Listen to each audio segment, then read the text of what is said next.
Qarang do'stim, qachon oxirgi marta issiq yerda yalang'och yurdingiz, siz yoki farzandingiz? Men sizga yerda yalang'och yurish uchun 4 ta eng bomba foydali sababni aytib beraman. Siz yalang'och o'sha kundan yurishni boshlaysiz. 4-inchisi juda ham muhim bo'ladi.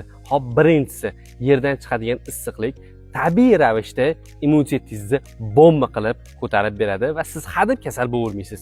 Ikkinchisi, bolangizning oyog'ining tagidagi plastikostopiya, ya'ni yassi oyoqlikni tabiiy ravishda davolab beradi. Uchinchisi, qon aylanish sistemangizni yaxshilab beradi. Shuni hisobiga siz hadeb kasal bo'lmaysiz. Organizmingizdan har xil viruslar chiqib ketishiga yordam beradi. 4-inchisi bo'lsa, anti stress hisoblanadi. Asabiy bo'lib kelganingizda yerda shunday yalang'och yurishingiz sizni stresslaringizni butunlay chiqib ketishiga yordam beradi. Oyoqdan tilla tapchikasi tushmaydigan zodagon o'rtog'ingizga shu videoni tez tashlab qo'ying.